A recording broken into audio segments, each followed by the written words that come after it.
Dalam nama Yesus Kristus, kita siapkan Alkitab kita sesuai dengan Almanak Nats Gereja Kalimantan Evangelis. Pada hari ini dalam rangka Hari Pertanian, GKE sekaligus Hari United Evangelical Mission atau YEM, dari Injil Markus pasal yang keempat, ayatnya yang ke-30 hingga ayatnya yang ke-34. Sebelum kita membaca bersama-sama, mari kita berdoa.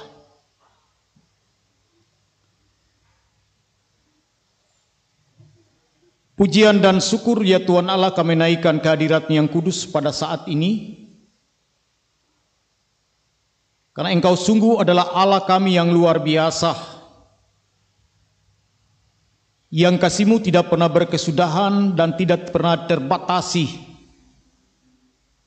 oleh apapun keadaan kami dengan segala persoalan kami. Sepanjang minggu kerja boleh kami lewati dengan berbagai macam pengalaman, baik suka maupun duka. Kami yakini, kami rasakan tangan kasih Tuhan tidak pernah meninggalkan kami walaupun sesaat. Ketika kami sakit, Engkau telah memulihkan kami. Dan ketika kami lemah, Engkau senantiasa menuntun bahkan menguatkan kami. Bahkan dalam kedukacitaan sekalipun Engkau hadir menjadi sumber penghiburan. Dan pada hari ini kami bersyukur terlebih-lebih Engkau menghantar kami, memanggil kami. Bagi kami yang berkesempatan untuk hadir bersama-sama di rumah gereja ini, beribadah, memuji, memuliakan nama-Mu di sorga, maupun kami yang hanya berkesempatan beribadah di rumah kami masing-masing, kami percaya ini semua wujud nyata dari kasih-Mu. Dan kasih-Mu ini jugalah yang akan menyertai kehidupan kami di masa-masa yang akan datang. Tuhan, hadir tanda persekutuan kami dengan kuasa Roh Kudus-Mu. Berkatilah tempat ini, berkatilah rumah tangga kami masing-masing, agar segala pujian, doa yang kami sampaikan dari tempat ini sungguh-sungguh berkenan di hadirat-Mu yang kudus. Dan jika saatnya nanti kami akan bersama-sama belajar daripada firman-Mu, bila Roh Kudus bekerja dan berkarya dalam hati, pikiran, perasaan kami, agar dalam keterbatasan kami ya Tuhan, kami dapat dan mampu memahami, mengerti apa yang Tuhan kehendaki dalam kehidupan kami. Berkatilah pertemuan kami ini Tuhan. Letakkanlah kuasa-Mu dalam pujian dan doa kami. Dan berfirman bagi kami melalui hamba yang berdosa ini, karena kami semua siap untuk mendengarkannya. Terima kasih Tuhan, berfirman bagi kami pada saat ini, karena kami sudah siap untuk mendengarkannya. Amin. Injil Markus pasal yang keempat, saya ingin kita membaca secara bersama-sama di bawah judul ayat perumpamaan tentang biji sesawi. Kita mulai bersama-sama ayatnya yang ke-30. Katanya lagi, dengan apa hendak kita membandingkan kerajaan Allah itu? Atau dengan perumpamaan manakah hendaknya kita menggambarkannya?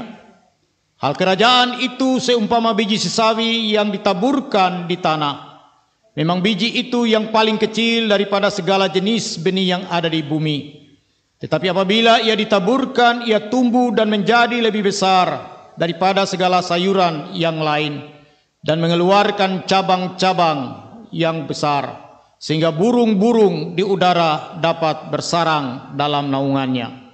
Dalam banyak perumpamaan yang semacam itu, ia memberitakan firman kepada mereka sesuai dengan pengertian mereka. Dan tanpa perumpamaan, ia tidak berkata-kata kepada menguraikannya segala sesuatu secara tersendiri. Amin. Salam, selamat pagi dan salam sejahtera buat kita sekalian. Secara umum saudara-saudara, manusia dalam merespon, menilai sesuatu termasuk sesamanya dengan memakai ukuran-ukurannya sendiri. baik dari karakteristik sifat maupun kondisi fisik dari benda atau manusia itu sendiri. Dan pada umumnya semakin kecil atau semakin tidak bernilai di mata kita, maka kita anggap hal itu tidak bermanfaat dan tidak berfaedah.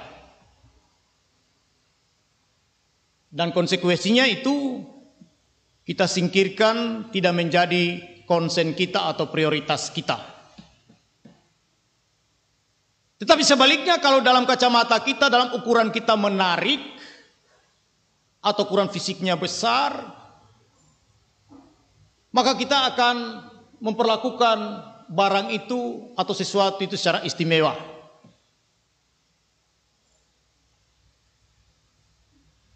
Hari ini saudara-saudara, nats Alkitab baik nats bacaan maupun nats khotbah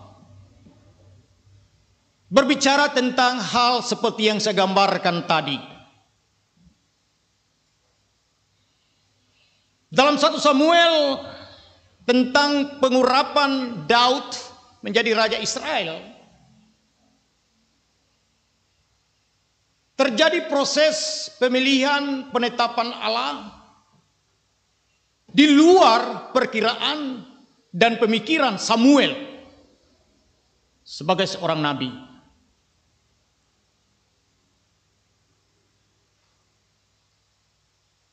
Dikatakan tadi Isai memiliki beberapa putra. Dan dalam prosesi sesuai tradisi, ketujuh putra sudah diusahakan dihadirkan dalam pertemuan upacara pengorbanan. Dan Samuel akan melihat, menilai dan menetapkan siapa yang akan diurapi sesuai dengan petunjuk daripada Allah. Ada yang menarik saudara-saudara dari narasi pertama yang saya katakan tadi. Posisi Daud sebagai anak bungsu kelihatannya kurang mendapat tempat dalam kacamata keluarga ini. Sebagai seorang bungsu, Daud dalam posisi yang selalu menerima perintah. Sebenarnya saudara, upacara pengorbanan kalau itu diundang oleh seorang yang penting, seluruh keluarga memang wajib. Tetapi rupanya karena ada kebutuhan lain, ada ternak domba yang penuh gembala, yang perlu gembala, perlu pemelihara, maka Isai sang ayah meminta kepada anak bungsunya untuk pergi. Tidak perlu engkau ikut dalam acara pengorbanan ini. Engkau cukup di padang saja menjaga domba kita, menjaga ternak kita. Dan kita melihat dalam narasi pemilihan tadi saudara-saudara, ketika satu persatu lewat di depan Samuel, atas petunjuk Allah tidak ada satupun di antara yang lewat tadi yang sesuai dengan ukuran dan ketetapan Allah. Dari segi penampilan pasti menarik. Dari segi kecerdasan pasti lebih dari Daud. Tetapi sekali lagi, bukan itu yang menjadi ukuran Allah, bukan itu yang menjadi ukuran daripada sang penguasa. Dalam hal ini Tuhan yang mengutus Samuel. Dan akhirnya Samuel menanyakan kepada orang tuanya, apakah semua ini anakmu engkau sudah hadirkan? Belum, masih ada satu. Kalau begitu perintahkanlah orang untuk menjemput dia. Dan memang itulah yang sebenarnya telah ditunjuk dan ditetapkan oleh Allah untuk menjadi Raja Israel menggantikan Saul. Nah sampai di sini saudara, nats Alkitab ini, nats bacaan kita ini mengatakan seperti yang saya gambarkan tadi bahwa apa yang menjadi ukuran manusia tidak menjadi ukuran daripada Allah. Apa yang dilihat oleh Allah bukan itu yang akan dilihat oleh manusia. Kalau manusia melihat penampilan fisik, karakteristik lain-lainnya, kondisi keadaannya, tetapi Allah melihat yang tidak mampu dilihat oleh manusia, yaitu hati. Dan pilihannya itu jatuh kepada si Daud yang menurut saudara-saudaranya sering disepelekan. Kemudian kita masuk pada narasi khotbah kita pada hari ini. Ketika Tuhan Yesus menggambarkan tentang kerajaan Allah, dia memakai sesuatu benda yang menurut ukuran pada zamannya itu paling kecil dari benih-benih yang ada, biji sesawi.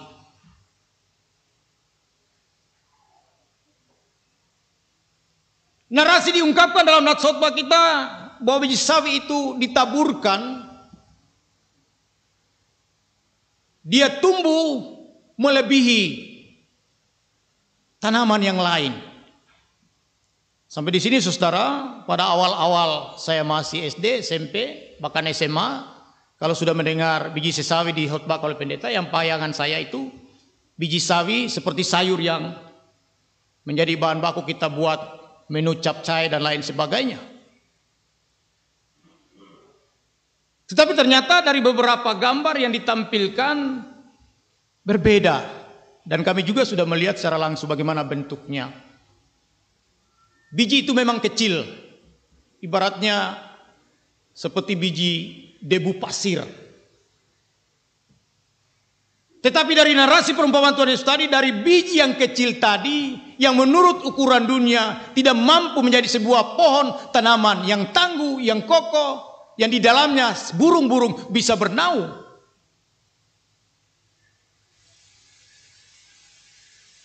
Ternyata memperlihatkan sesuatu yang luar biasa. Dan ini dipakai oleh Tuhan Yesus dalam rangka menggambarkan pekerjaan Allah, dalam rangka mengabarkan Injil, menabur kabar keselamatan kepada umat manusia.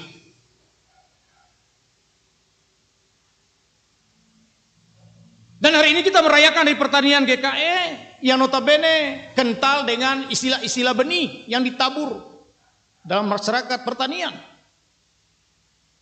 Dan berkenaan dengan hari ulang tahun 25 tahun Lembaga Penginjilan Dunia yang disebut dengan UEM tadi.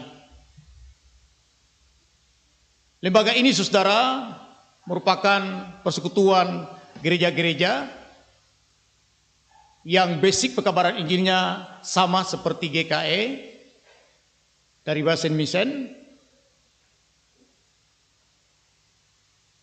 Terdapat di beberapa negara bergabung dalam satu wadah ini yang bergerak dalam upaya-upaya pekabaran Injil secara holistik, menyeluruh dan berkesinambungan. Aksi-aksi kemanusiaan sosial menjadi konsen utama dan GKE bagian dari itu. Dan tahun ini GKE sebagai salah satu anggota gereja terbesar menjadi tuan rumah. Ada beberapa tokoh gereja ini dari Aras Internasional berkumpul di Sampit bersama dengan jemaat kita di sana. Kembali kepada nats kita tadi, saudara, mau mengatakan bahwa benih-benih yang telah ditaburkan oleh para misioner puluhan tahun yang lalu, yang mengalami berbagai macam tantangan, cobaan, yang kadang-kadang bisa membuat putus asa, bisa membuat kecil hati, bisa membuat kehilangan semangat para misioner tadi. Bahkan ada yang pulang ke negaranya tanpa hasil. Ternyata memperlihatkan hal yang sungguh luar biasa. Injil bisa bertumbuh, bisa berkembang,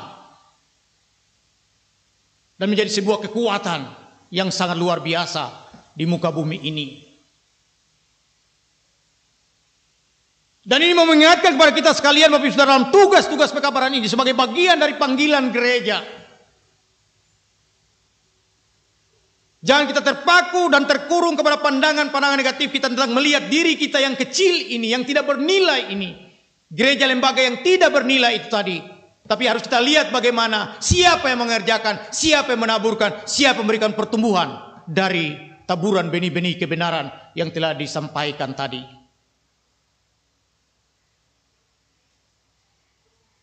Dan benih yang tumbuh telah menjadi pohon yang rindang, sesawi yang kuat tadi, di mana burung-burung bernaung. Mau mengingatkan kita, menyadarkan kita bahwa gereja sebagai lembaga, sebagai persekutuan orang yang percaya yang kita bangun dari pekabaran Injil harus menjadi tempat yang menyenangkan, yang meneduhkan dan membahagiakan orang-orang di sekitar kita.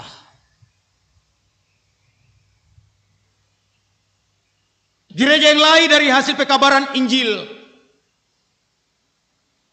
yang mungkin hanya sekian persen diterima dan banyak ditolak oleh masyarakat pada awalnya, tidak hilang begitu saja, tergilas oleh waktu dan masa. Tapi dengan kuasa Tuhan terus bertumbuh dan akhirnya menjadi besar dan berkembang hingga di tempat kita ini dan terwujud dalam bentuk wadah gereja Kalimantan Evangelis sebagai bagian dari misi dunia. Bagi kita yang bernaung dalam kondisi gereja, dalam organisasi gereja lembaga, marilah kita jadikan gereja kita seperti pohon yang tumbuh dari benih sebesar biji sawi tadi, yang di dalamnya ada daya tarik, ada magnet yang menarik orang lain untuk bersimpati, berempati kepada gereja, kepada persekutuan kita, kepada pribadi kita orang yang percaya. Dan jangan sebaliknya gereja menjadi tempat kebencian, permusuhan, kita pupuk, kita kembangkan. Sebaliknya kita singkirkan itu, kita tanggalkan itu dari persekutuan gereja kita, persekutuan jemaat kita gantikan dengan nilai-nilai cinta kasih, nilai-nilai kedamaian, nilai-nilai penghargaan terhadap kemanusiaan. Sehingga gereja sungguh-sungguh seperti pohon yang rindang, di mana burung-burung datang bernaung. Di sana juga orang-orang yang ada di sekitar gereja akan melihat, memandang, dan menilai gereja sebagai tempat yang penuh dengan kedamaian, penuh dengan ketenangan, penuh dengan kesejukan. Jika dari luar sana gereja melihat ada praktek-praktek ketidakadilan, ada praktek-praktek ketidakjujuran,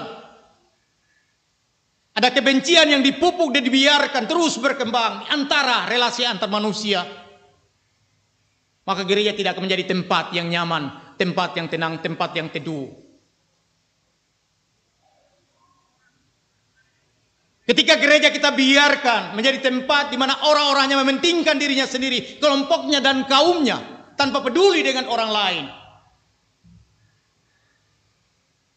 maka orang-orang yang ada di sekitar kita yang konsen pada kemanusiaan akan antipati terhadap gereja, terhadap lembaga, termasuk pada persekutuan orang-orang yang percaya.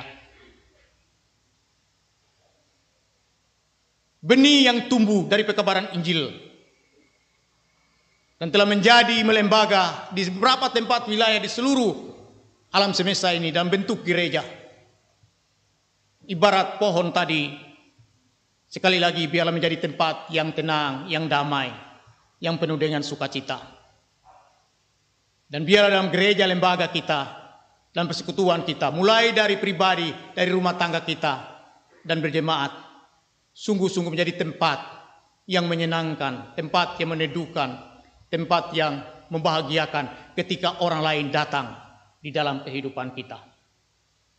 Dan bersamaan dengan itu tetap kita lakukan pekerjaan tugas panggilan gereja, bersaksi, bersekutu, dan melayani. Kita teruskan taburkan benih-benih kebenaran firman Tuhan dengan ukuran dan kacamata kita. Walaupun kita kecil, tidak bernilai, tidak berharga di mata orang, tapi yakin dan percayalah, ketika diberkati dan disertai oleh Tuhan, maka apa yang kita lakukan dan kerjakan menjadi sesuatu yang luar biasa, yang membawa manfaat dan faedah bagi orang-orang di sekitar kita. Selamat berhari Minggu dan selamat kita melanjutkan kehidupan kita. Kita percaya dan waspada. Tuhan mengasihi dan menyatakan janji-janji berkat-Nya kepada pribadi kita, keluarga kita, dan jemaat kita. Amin.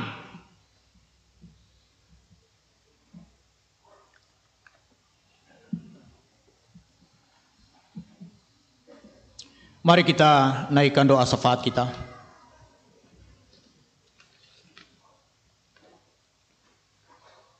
Ya Allah yang Maha Pengasih, kami bersyukur berterima kasih kepadamu karena sungguh luar biasa kasih-Mu dalam hidup kami.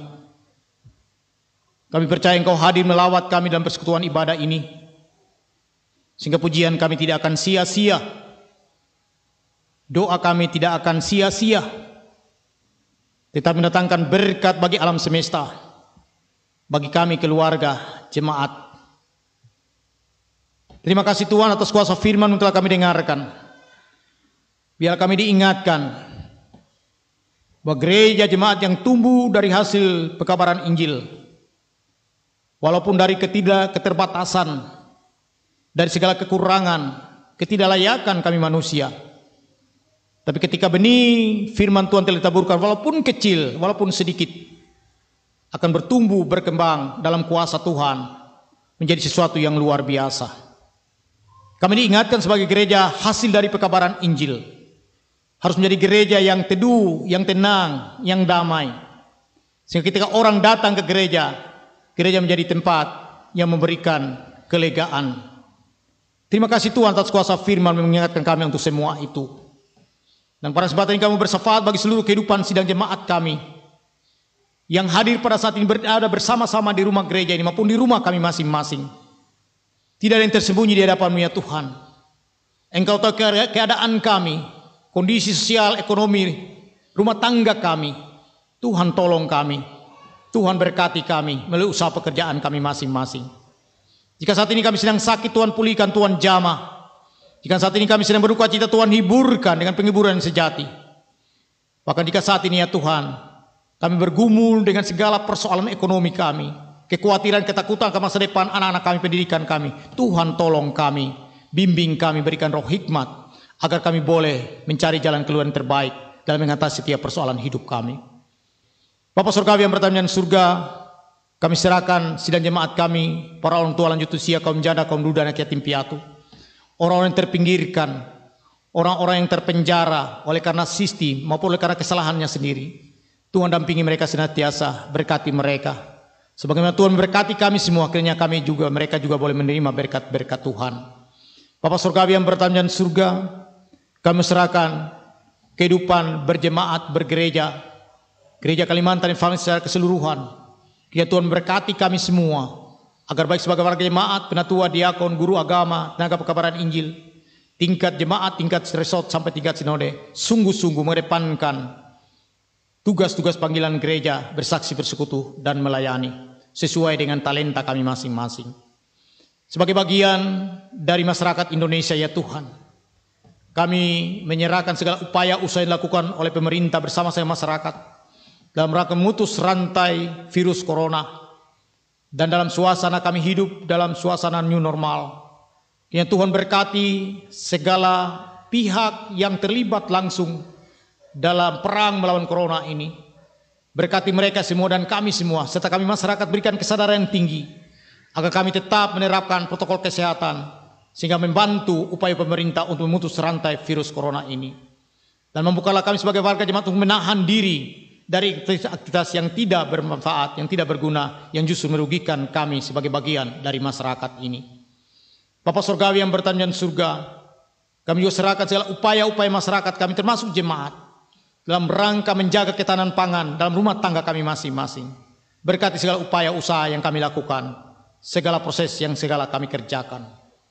Tuhan, kami juga berdoa bagi gereja-gereja anggota UIM dan juga pelayanan GKE serta Sinode Umum Gereja Kalimantan Evangelis yang akan dilaksanakan di Kuala Kurun. Mampukanlah semua anggota gereja-gereja UIM ini terus memainkan fungsinya sebagai garam dan terang dunia, melaksanakan tugas-tugas panggilan gereja yang secara holistik, menyeluruh, dan berkesinambungan. Dan pelayanan GKE dari tingkat sinode sampai tingkat jemaat, kini dimampukan dengan roh hikmatnya daripadamu, mengkomunikasikan Injil kebenaran Allah sesuai dengan konteks masyarakat Dayak, khususnya di Kalimantan ini, dan masyarakat Indonesia pada umumnya. Segala persiapan pelaksanaan sinode umum GKI yang ke-24 di Kuala Kurun, Tuhan berkati panitia, berkati para utusan, orang-orang yang akan ambil bagian dalam musyawarah tertinggi pengambil keputusan Gereja Kalimantan Evangelis. Jauhkanlah para utusan dari kepentingan primordial, kepentingan sesaat, kepentingan pribadi atau golongan. Tapi biarlah kemuliaan nama Tuhan di atas segala-galanya. Sehingga bagaimanapun proses pelaksanaan, tidak apapun keputusannya, sungguh-sungguh demi kemajuan Gereja Kalimantan Evangelis dalam melaksanakan tugas panggilan gereja bersakti, bersekutu dan melayani. Kami percaya Tuhan mengasihi gereja kami, dan Tuhan akan tetap menolong kami membesarkan gereja sebagai lembaga penginjilan. Kami juga serahkan lembaga pendidikan GKI yang bergerak di bidang pendidikan pertanian, SMK Agrikarya Tumbang Selahang, dan juga Universitas Kristen Palangkaraya. Tuhan berkati para penyelenggara dunia pendidikan ini, agar sungguh-sungguh menjadi alat kesaksian gereja di tengah masyarakat di bidang pendidikan dan pertanian. Kami serahkan seluruh warga jemaat GKI yang mengabdikan diri dalam bidang pertanian, apapun profesi dan pekerjaan mereka, termasuk para petani, pekebun, dan lain sebagainya. Kiranya mereka senantiasa diberkati dalam hidup dan usaha mereka. Bapa Surgawi yang bertanya di surga, kami bersuka cita juga bersama anggota jemaat kami yang bersuka cita karena ulang tahun perkawinan, ulang tahun kelahiran. Umur panjang datangnya daripadamu, hari-hari hidup adalah berkat daripadamu. Karena itu biarlah dengan bertambahnya usia anak-anak kami, saudara-saudara kami ini akan semakin bertambah-tambah juga berkat dalam kehidupan mereka. Anak-anak kami akan tumbuh berkembang menjadi anak yang sehat, yang cerdas, anak-anak yang sukses dalam pendidikan mereka dan dalam pekerjaan mereka. Anak-anak muda kami Tuhan, pelihara mereka, tumbuh kembang mereka, jaga agar tidak terjerumus dan jatuh kepada hal yang membinasakan masa muda mereka. Bapa Surgawi yang bertanya di surga, kami serahkan juga para pendeta, penatua, diakon, guru agama, tenaga pekabaran yang secara khusus mengabdikan diri dalam tugas-tugas pelayanan. Berkati keluarga mereka, berkati rumah tangga mereka, berkati anak-anak kami.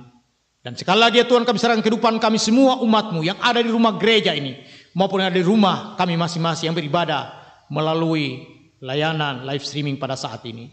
Inilah doa kami Tuhan, syafaat kami yang kami serahkannya di dalam satu nama yang berkuasa, yaitu Yesus Kristus, Tuhan dan Juru Selamat kami hidup, yang mengajar kami berdoa bersama-sama. Bapa kami yang di surga, dikuduskanlah nama-Mu. Datanglah kerajaan-Mu, jadilah kehendak-Mu di bumi seperti di surga. Berikanlah kami pada hari makanan kami yang secukupnya, dan ampunilah kami akan kesalahan kami, seperti kami juga telah mengampuni orang bersalah kepada kami. Dan janganlah membawa kami dalam pencobaan, tapi lepaskanlah kami daripada yang jahat. Karena Engkau yang punya kerajaan, kuasa dan kemuliaan sampai selama-lamanya. Amin.